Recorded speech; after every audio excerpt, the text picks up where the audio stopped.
Bienvenue dans Sex, Love & Co, le podcast qui te dévoile tout sur l'intimité amoureuse et érotique.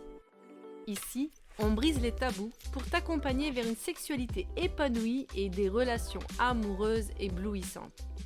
Envie d'enrichir ta vie intime, renforcer ta complicité ou dépasser les blocages liés à ta sexualité? Tu es au bon endroit.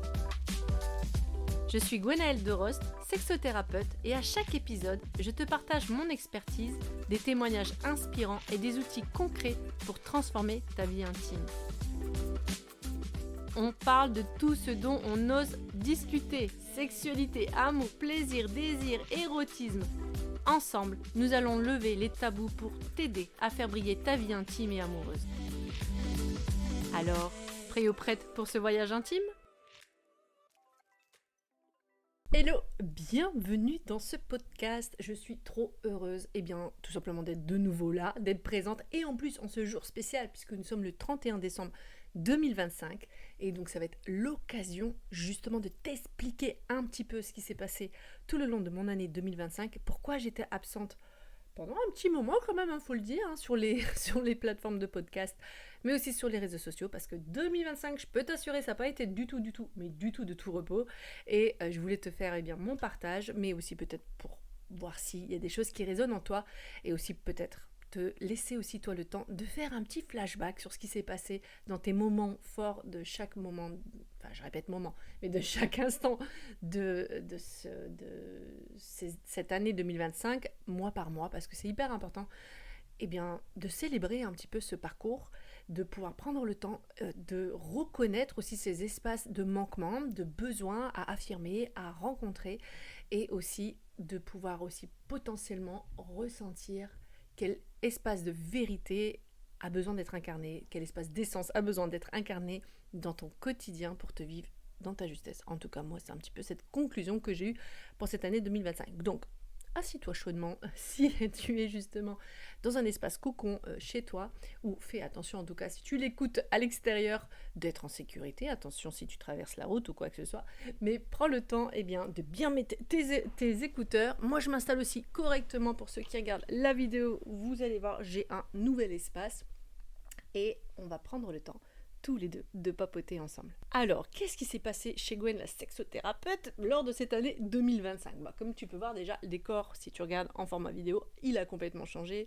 Je n'ai plus de chez moi parce que j'ai décidé de me mettre en digital nomade pendant un moment, parce que je cherche à définir mon lieu de vie, puisque j'ai réalisé que ce n'était absolument pas dans le nord de la France, et que je suis toujours en quête. Après avoir fait 5 mois d'évasion à l'étranger, j'ai quelques petites pistes, mais juste pour te dire que cette année, en étant dans cette quête d'un nouveau lieu de vie, n'a pas été chose facile. Ça m'a créé plein de remous intérieurs de ne pas savoir où je voulais vivre, de ne pas comprendre ce qui se passait à l'intérieur de moi dans tous ces mouvements, ces remous, et puis ça a forcément amené des conséquences aussi dans mes liens sociaux, familiaux, et dans mes liens professionnels, parce qu'il y avait quelque chose à l'intérieur de moi qui me dit: Gwen, il est temps que tu t'écoutes dans ce qui se passe en toi et que tu vives pleinement pour toi. Mais ce qui a amené énormément d'espace de doute, énormément d'espace d'incertitude sur ce choix que j'étais en train de faire, de plier bagages et d'aller voir ailleurs si j'y suis, entre guillemets, parce que il n'y avait aucune certitude que ce soit juste, mais en tout cas un besoin d'exploration, un besoin de comprendre et un besoin d'entendre profondément ce qui se passe en moi. Alors là, je te dis les choses avec beaucoup plus de recul, évidemment, parce que maintenant j'ai vécu ces moments, j'entends et je comprends encore de plus en plus pourquoi j'avais besoin de vivre ce mouvement, et qu'est-ce qui est dans le besoin d'incarner profondément. Mais c'est pas du tout encore évident, parce que je sens que même si j'ai compris, je suis pas encore peut-être potentiellement dans le stade de l'application dans mon quotidien, et ça je m'en rends compte, et c'est vraiment sur cet accent que j'ai envie de travailler tout le long de 2026, de mois à mois, pour pouvoir être mieux de mois à l'autre, tout simplement. Et petit spoiler, donc petite révélation, c'est juste d'oser pleinement affirmer mes envies, mes besoins et mes limites. J'avais l'impression de le faire assez bien, mais finalement je me rends compte, et je m'en suis rendu compte dans le fait de m'être retrouvée seule à l'étranger, que je le faisais pas forcément juste avec moi-même, mais plutôt dans le besoin de répondre à des blessures ou des souffrances intérieures pour être sûre d'être aimée, pour être sûre de ne pas être rejetée, pour être sûre de me plier à satisfaire les autres quelque part, mais aussi d'être fondue dans des attributions, dans des rôles comme les rôles sociaux qu'on peut nous mettre, les différentes casquettes qu'on peut nous mettre, qui peut être autant professionnelle, donc là pour le coup d'être thérapeute, qui peut être aussi autant familiale, d'être la mère d'eux, la fille d'eux, la sœur d'eux, qui peut être aussi amicale, l'amie d'eux, enfin plein d'espaces, et qui fait que des fois on répond plus aux besoins des autres, parce qu'on a envie tout simplement aussi d'être dans un espace d'offrir de l'amour et du plaisir, mais aussi parfois parce qu'on a peur d'être rejeté, de ne pas être aimé, de pas être reçu dans ses propres besoins, et que du coup ça vient vraiment aussi dans un espace et un corps de souffrance de l'enfance en fait, tout simplement. Et donc ça c'est un truc que j'ai vachement plus réalisé, et ça m'a fait du bien de le voir. Alors comment justement c'est venu dans cet état de conscience? Eh bien tout a démarré quand j'ai décidé, après de grosses lourdeurs euh, d'incompréhension et de manque de sens sur des éléments de ma vie, vers mes 41 ans, curieusement, donc vers mars-avril, où j'avais l'impression que je ne correspondais plus, en tout cas la vie que je menais ne me correspondait plus, et manquait profondément de sens, autant sur le plan perso que pro, et notamment dans mon choix de vie. J'avais choisi de revivre dans le nord de la France après avoir vécu à l'étranger pendant une dizaine d'années, parce que c'est tout simplement mes racines, c'est mon lieu de vie, ma fille elle est là, j'avais envie de vivre je dirais pleinement mon rôle de maman encore ces dernières années, puisque ma fille aujourd'hui a 21 ans, donc c'était hyper important pour moi d'en profiter à max, surtout que en parcours de maman solo, j'ai eu des manquements, et que j'avais envie d'offrir le max d'espace, le max de présence, le max de compréhension, de prise de conscience aussi sur ce qu'est être le rôle de maman, et de réellement entendre le besoin de ma fille. Et donc je voulais vraiment me donner cette opportunité de me rencontrer pleinement en tant que maman. Donc je suis restée pendant 5 ans en France, et en plus j'ai eu l'opportunité aussi de re-rencontrer mes racines différemment, de comprendre aussi tous ces espaces encore de compréhension et d'espace de guérison avec mon lien familial qui n'est pas forcément encore évident, avec ma culture aussi dans le Nord, surtout que je ne sais pas si je l'avais déjà partagé ou tu as pu avoir l'occasion de regarder d'autres épisodes concernant parfois mes éléments de vie. Je viens d'un milieu très pauvre, mais bon, dans le sens, je manquais pas de nourriture à la maison, mais qui était juste, on va dire, très juste. Je dis tout souvent à ma mère, on vient d'un milieu prolo, c'est pas une honte. Ah, je dis ça, et en même temps, faut que je m'avoue que peut-être quelquefois j'en ai eu honte, parce qu'en plus je vivais dans une ville de riches, donc c'était pas évident. Et il y a eu du coup beaucoup pour moi de besoin de me re-rencontrer dans ma ville, dans mes origines, en regardant avec beaucoup plus d'honnêteté ce qui me dérangeait encore, ce qui était accepté, pas encore accepté. Et ça c'est hyper intéressant de le voir en fait. Donc mon choix en fait de revenir en France, il a été un choix de cœur, un choix aussi de raison, et je suis très contente d'être revenue dans le nord de la France.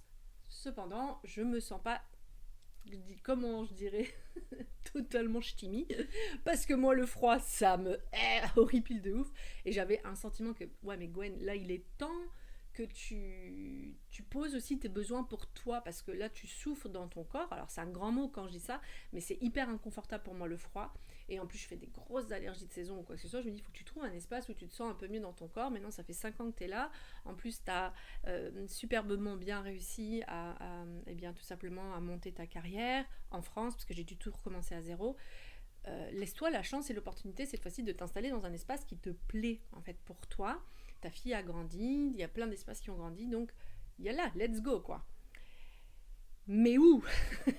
La grande question, parce que une fois que j'ai bien compris qu'il y avait une terrible perte de sens et qu'il fallait que je retrouve du sens avec moi-même et ne plus, je dirais, être que présente pour les autres, et ça c'est que le début hein, évidemment de cette prise de conscience, et ben je me suis dit, bah tente les espaces, tente de voir. Il y a toujours eu une curiosité pour certains pays, vas-y. Il y a toujours eu un rêve, par exemple, d'aller au Costa Rica depuis très longtemps, depuis 2020. Normalement, à la période du Covid, je devais y aller, ça s'est annulé. Je me suis dit, bah vas-y. J'avais l'impression que c'était vachement plus aligné avec mon système de valeurs, donc je me suis dit, vas-y. Et donc, j'ai fait un petit peu un plan de voyage à partir de juin, janvier, donc d'aller au Portugal, puis ensuite en Colombie, parce que j'ai ma famille colombienne, enfin ma belle famille par alliance colombienne qui est colombienne, tout simplement, qui habite en Colombie, parce que ma belle-sœur, donc la femme de mon frère est colombienne, donc ils se sont mariés là-bas, donc j'avais l'opportunité de rencontrer la Colombie, puis ensuite, je me suis dit, va au Costa Rica. Jusque là, début décembre. Donc c'était un voyage initiatique de 5-6 mois à peu près, et où ce qui a été le plus flagrant pour moi, ça a été de me retrouver toute seule, mais vraiment toute seule, alors que j'ai le sentiment d'être parfois seule quand je voyage, mais toute seule à me dire, là, potentiellement, ça va être ton nouveau lieu de vie, c'est-à-dire que tu vas chercher des potentialités de voir si ça peut te plaire et vivre là dans ce pays ou dans cet endroit, et que du coup, il faut recréer du lien social, il faut recréer de l'espace aussi, déjà soit de s'ancrer dans l'espace, de voir si ça me correspond profondément, mais aussi de pouvoir recréer aussi de l'espace professionnel. Et ben ça s'est pas du tout passé comme je voulais, j'ai sombré. Petit à petit, le seul espace où ça a été hyper plaisant pour moi, ça a été le Portugal, et je pense que parce que c'est encore européen, et donc mes repas n'étaient pas totalement paumés.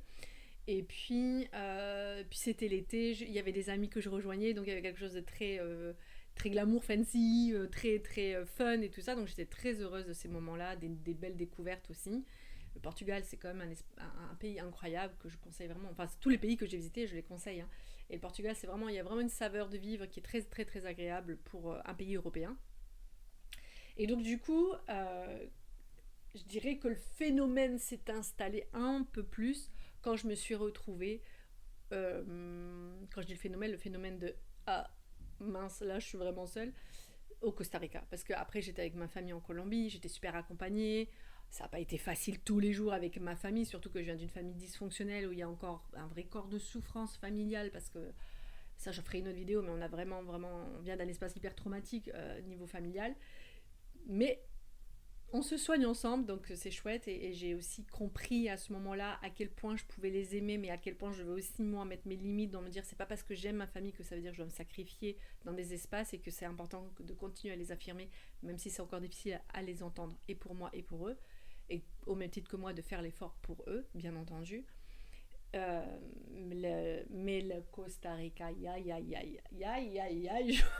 ça a été waouh. C'était un espace qui était pour moi dingue, dans le sens, enfin c'est un pays qui est dingue dans le sens paysage, dans le sens nature de ouf, dans le sens aussi qui dit nature de ouf, dit évidemment plein d'animaux sauvages aussi, parce que c'est quand même un pays qui est hyper tourné vers la préservation de son environnement naturel.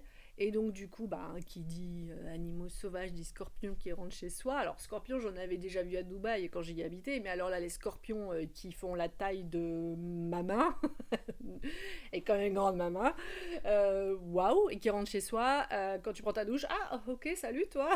Bon, ils ont plus peur de moi que moi j'ai sûrement peur d'eux. De rencontrer aussi des migales, de rencontrer des serpents, tout ça qui cohabite avec soi, évidemment il y a plein d'autres animaux, les toucans, les paresseux, enfin plein, c'est sauvage en fait, c'est ça que je veux dire, c'était incroyablement beau et incroyablement aussi stressant pour mon système nerveux, parce que forcément c'est pas un environnement dans lequel j'ai l'habitude de vivre et qui me confronte du coup, parce que ça rentre chez soi tout le temps, constamment. Le monde animal vit avec le monde animal humain, quoi.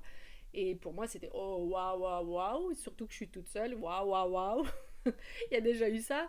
Puis ensuite, c'est totalement un truc que si je prendrais le temps de parler, c'est un peu le bypassing des nouveaux expats qui s'installent dans les pays comment dirais-je, les pays qui sont paradisiaques comme ça, comme le Costa Rica, comme Bali, comme l'Inde, comme certains espaces, qu'il y a du colonialisme un peu spirituel, du colonialisme aussi financier, enfin toutes les personnes qui ont réussi dans la crypto, qui ont réussi en tant qu'entrepreneur ou en tant que chef d'entreprise ou quoi que ce soit, et qui s'installent dans les pays, puis qui du coup installent bien, un nouveau pouvoir d'achat et qui fait que les locaux, ben, eux, ils arrivent pas à suivre, et ça, moi, ça me dérange complètement. Et ce qui me dérange, c'est qu'en plus, les expats installent leur style de vie, vont pas chercher forcément à se mélanger culturellement avec les locaux, et ça, moi, c'est un truc que j'arrive pas du tout, et j'ai pas du tout réussi à m'adapter au Costa Rica, que ce soit autant sur la côte pacifique, qui est plutôt la vibe surf, et des entrepreneurs qui font valoir, qui montrent, qui ont des millions. C'est quand même, par exemple, Santa Teresa où j'étais, là où il y a tous les grands chanteurs comme Beyoncé ou quoi que ce soit qui vont en février, janvier, février, enfin pour dire un peu le truc, qui font gonfler du coup le pouvoir d'achat de ouf. Et du côté caribéen, donc atlantique, là c'est vraiment le colonialisme spirituel, c'est tous les spiritos qui sont là, qui vivent d'amour d'eau fraîche, de juste prise de conscience, et du coup, je sais pas comment aujourd'hui jusqu'alors ils vivent, et sûrement je sais pas, en fait, je vais pas commencer à émettre du jugement, mais bon, j'ai eu des partages, donc je commence à comprendre que il faut demander parfois du soutien financier à sa famille ou à ses amis, parce qu'on veut vivre à la route Graga, comme j'appelle. Ce qui n'a rien de mal en soi, mais il n'y a pas non plus de prise de conscience et de responsabilité, je dirais vraiment personnelle, sur que la vie coûte, en fait, la vie a un prix, et il faut s'investir dans la vie, en fait. Il y a un engagement à mener. Donc il y avait un peu tout ça. Et j'ai pas réussi à me retrouver, en fait. Le seul espace où je me suis retrouvée, je dirais socialement parlant, ça a été avec les locaux, ou les personnes d'Amérique latine qui se sont installées bien au Costa Rica, parce que le Costa Rica, c'est un peu la Suisse de l'Amérique latine. C'est le pays le plus safe politiquement parlant, donc sécurisant politiquement parlant, et qui fait que du coup les Vénézuéliens s'installent là-bas, les Nicaragua,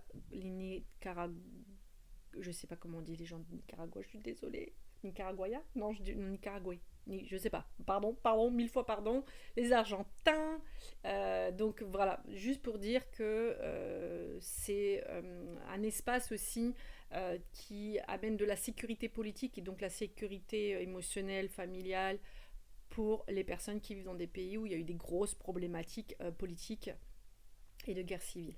Donc, juste pour t'amener un peu le contexte, et t'amener aussi le fait que pour moi, ce qui était, en fait, c'est là-bas aussi que j'ai réalisé, c'est que certes je peux être dans un espace hyper paradisiaque, certes je peux être dans un espace qui respecte la nature, mais si le lien social je peux pas l'avoir dans la profondeur, si je peux pas échanger comme j'ai l'habitude d'échanger, par exemple ici en Europe ou quoi que ce soit, c'est hyper compliqué pour moi.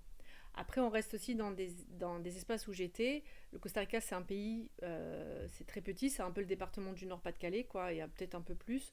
Enfin, les Hauts-de-France, pardon. Non, donc ça fait bien les Hauts-de-France, mais un peu moins même.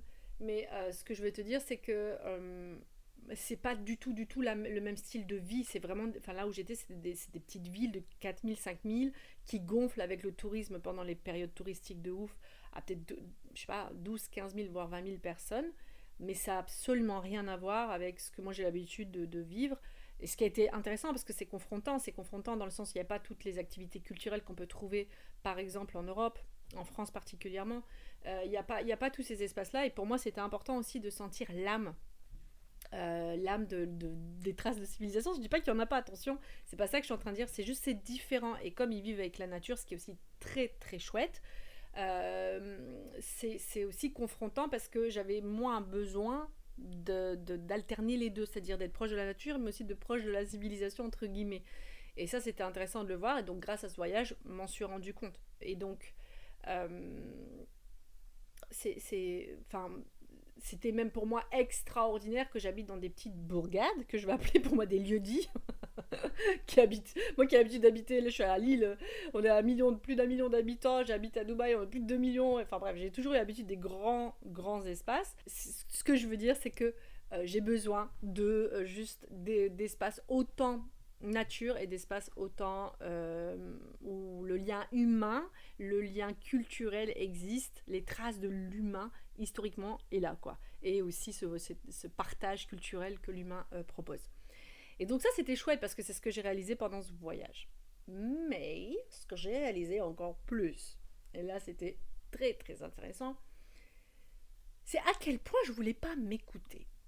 C'est dans le sens où j'étais au Costa Rica, je me dis cool, maintenant je vais être toute seule, je vais avoir plus de temps pour pouvoir me positionner professionnellement et donc être plus présente sur les réseaux sociaux. Et je crois que depuis que je suis partie, enfin depuis mars, on va dire quand même, depuis que je me suis rendu compte, waouh Gwen, il est temps que tu te réveilles et que tu penses un peu à toi, je n'ai jamais autant moins publié, proposé, partagé que cette année 2025, en sachant que je comprenais pas pourquoi, parce que la volonté y était. Je voulais vraiment être présente.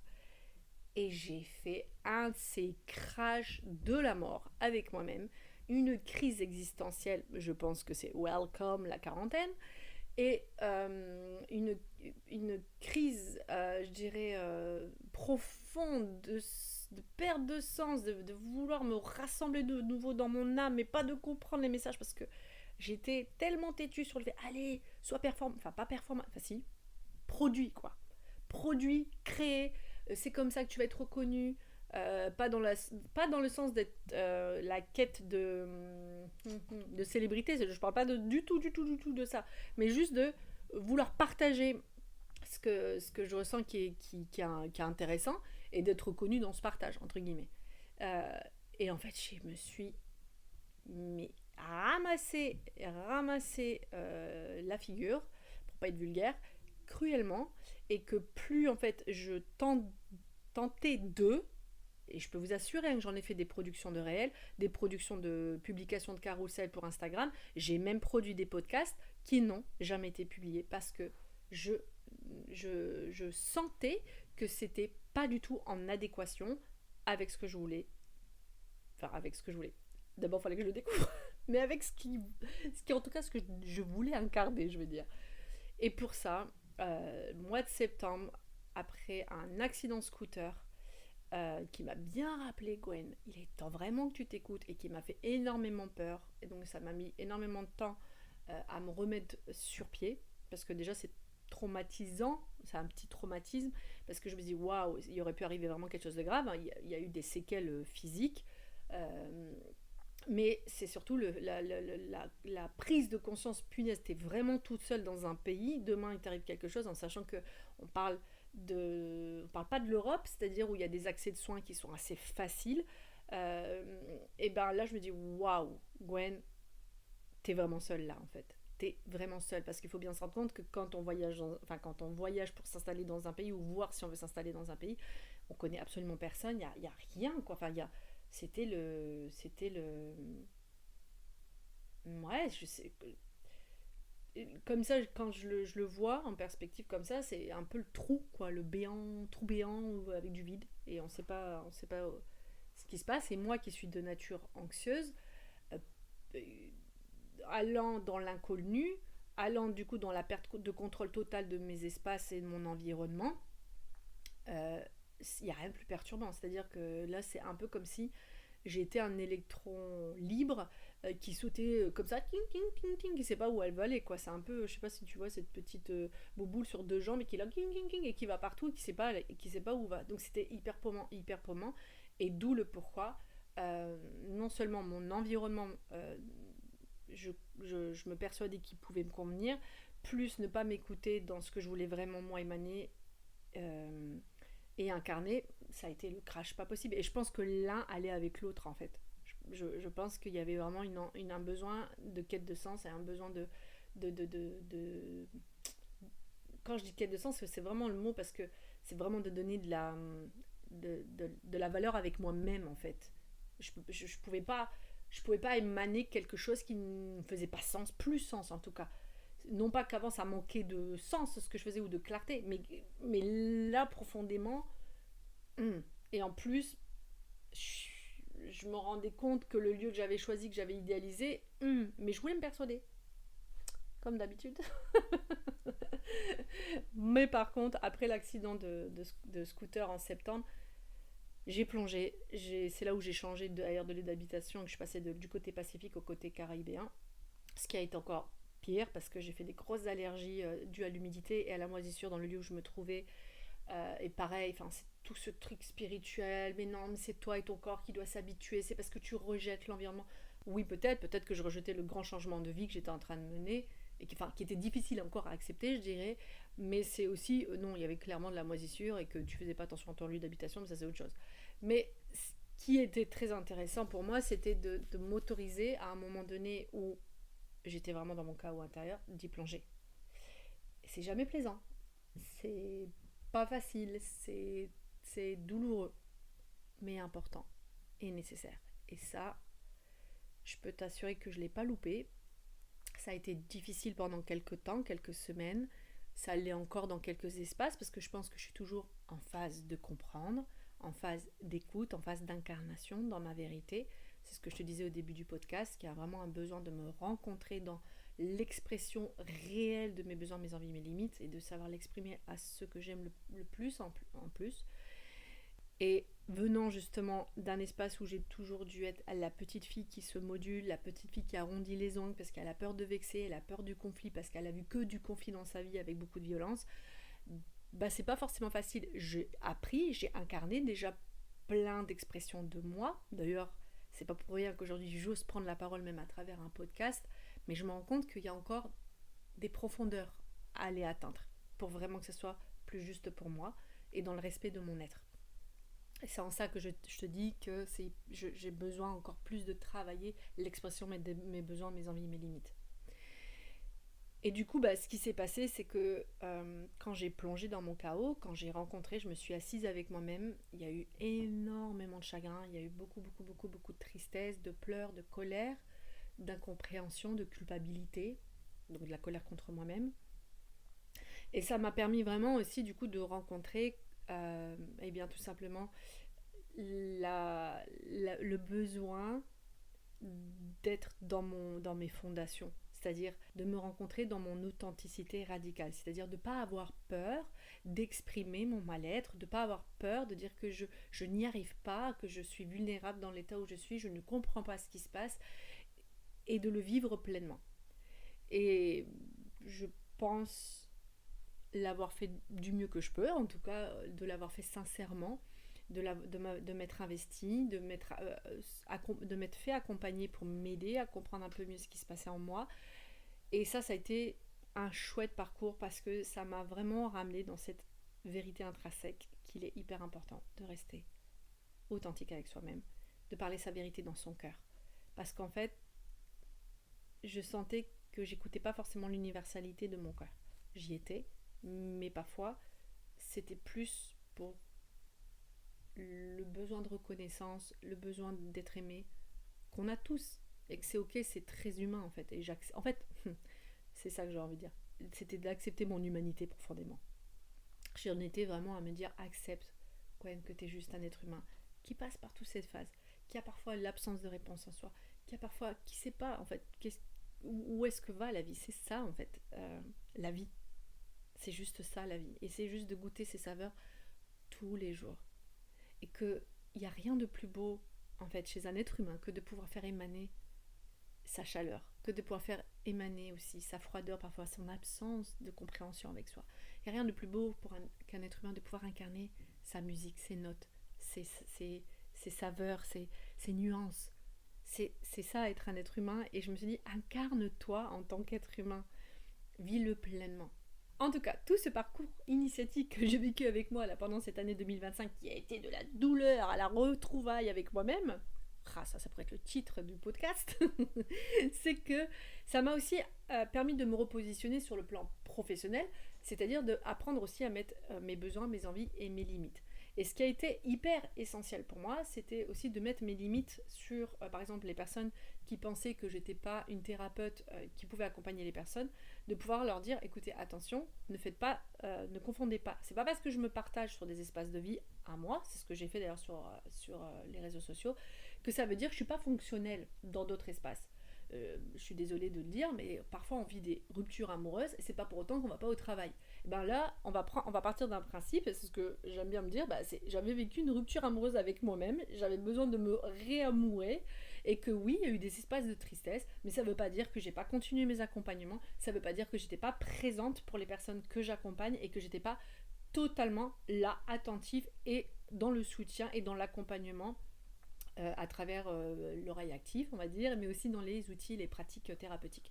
Donc ça, c'est deux choses déjà à faire, à bien distinguer, et que tout le monde vit des phases et que c'est pas pour autant qu'on n'est pas fonctionnel dans son quotidien. Et ça, c'est important aussi pour toi de l'entendre, que c'est ok d'avoir le droit de sombrer. Tu peux sombrer dans des espaces, ça veut pas dire que tu vas totalement rentrer en dépression ou rentrer dans un état larvataire avec toi, comme on a souvent peur quand on prend le temps vraiment de s'écouter, quand on voit qu'il y a quelque chose qui n'est pas ok, et que du coup on préfère mettre sous le tapis parce que ça fait peur en fait. Non, en vérité, tu restes fonctionnel, t'as juste, pour moi en tout cas, il est nécessaire que tu te fasses accompagner et soutenu dans tout ce qui se passe. C'est ça, c'est pour moi vraiment un axe prioritaire.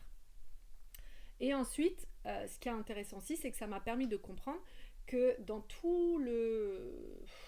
je sais pas comment on appellerait ça, un peu ce tralala des réseaux sociaux, ou en ayant pris moi particulièrement des business coaching, parce que moi je viens d'un monde thérapeutique, je viens pas d'un monde de communication.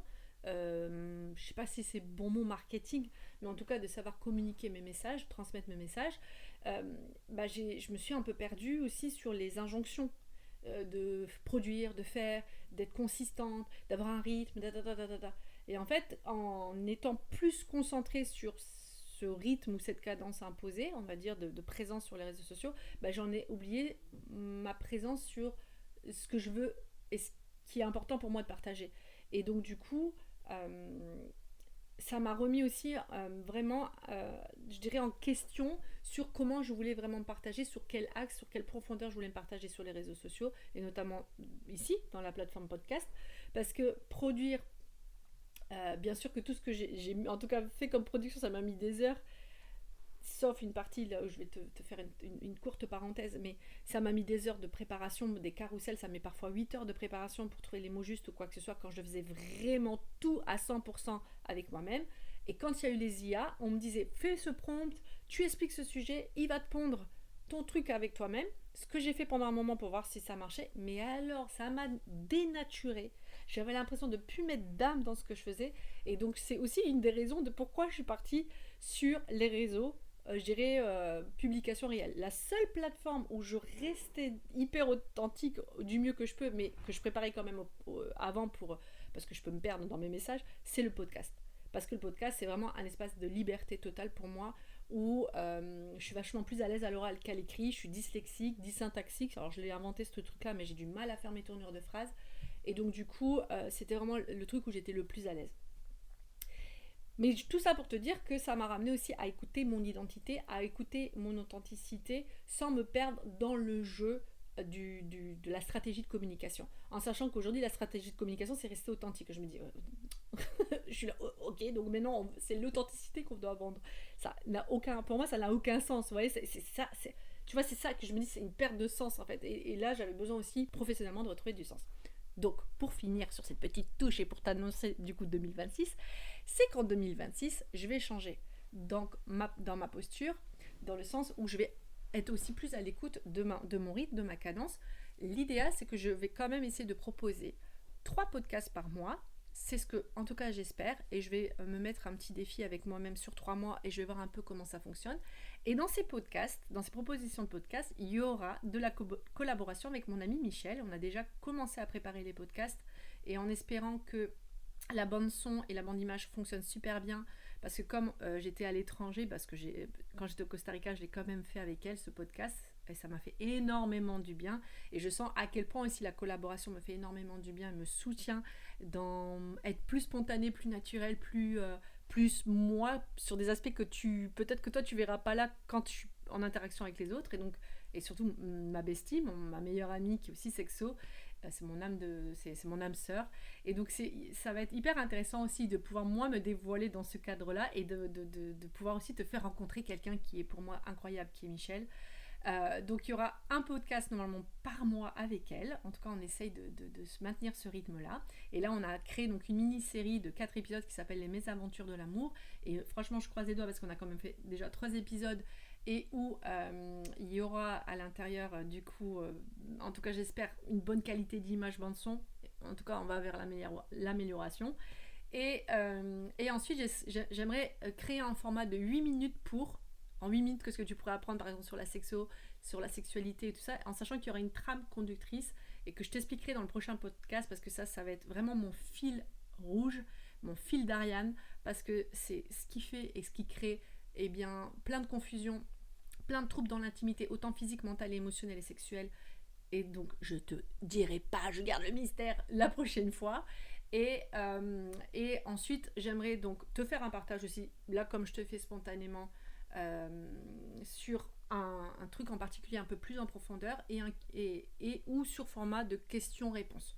Je verrai. Mais en tout cas, j'aimerais maintenir le rythme de 3 épisodes par mois et en sachant qu'il restera encore la newsletter, être plus présent sur les réseaux sociaux et j'annonce en plus un programme, tu vas l'apprendre en exclusivité le 31 décembre 2025 sur l'anxiété et en plus je vais commencer vraiment à faire des accompagnements en ligne parce que je suis full tout simplement en séance individuelle et que pareil, ça a été une grande remise en question, c'était la quantité, la quantité de séances que je voulais et je me rends compte que je veux pas un certain nombre de séances parce que je veux pas être une usine à thérapie parce que sinon je perds la qualité du lien avec les personnes et ça c'est hors de question parce que c'est justement de ça qu'on souffre, c'est le manque de qualité de lien. Pour moi c'est hyper important d'être en lien avec qui je bosse en one-to-one.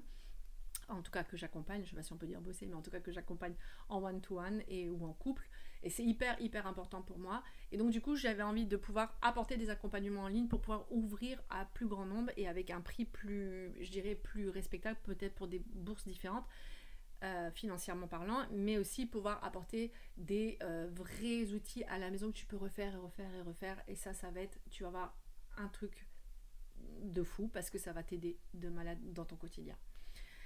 Voilà mon petit message pour 2025. J'espère que ça t'a plu ce podcast. En tout cas, moi, ce que je te souhaite pour 2026, de prendre soin de toi, de te mettre en priorité. Parce que quand tu te mets en priorité, en vérité, tu mets en priorité du coup ton énergie, ton espace, ce qui est important pour toi, ce qui est aussi important de mettre, d'encadrer, de mettre des limites pour que tu puisses être encore plus présent à l'autre. Donc en se priorisant, en étant égoïste, eh bien c'est justement l'espace nécessaire à s'offrir pour être plus en harmonie avec l'autre, plus en relation, plus en lien avec l'autre. Donc n'aie pas peur de te prioriser, n'aie pas peur d'être égoïste dans tes espaces pour donner encore plus de chaleur, plus d'amour, plus de soutien, plus d'écoute à l'autre. Ça c'est mon petit message pour 2026. Et justement, si tu veux apprendre comment, continue à suivre mon podcast et n'hésite pas à t'inscrire. Je te souhaite de belles fêtes, peu importe où tu en es et si tu le vis en solo, si tu traverses quelque chose de difficile, que ce soit un deuil, une perte, une rupture, la maladie, que tu te sens seul, sache que je pense à toi, que je te vois, je t'envoie plein d'espace d'amour et je te dis à très bientôt et prends soin de toi. Merci d'avoir écouté cet épisode. J'espère qu'il t'a donné des clés pour enrichir ta vie amoureuse et intime. Si tu as aimé, abonne-toi, laisse un avis et partage-le. Moi, je te retrouve mardi prochain pour une nouvelle dose d'amour, de complicité et de sensualité. Si tu veux dès maintenant retrouver d'autres astuces ou d'autres ressources, n'hésite pas à consulter ma page Insta, ma chaîne YouTube ou encore de découvrir ma page web sur Sublimation, l'école virtuelle de l'éveil tantrique et de l'intimité. En attendant, prends soin de toi et je te dis à très vite pour un nouvel épisode de Sex, Love & Co.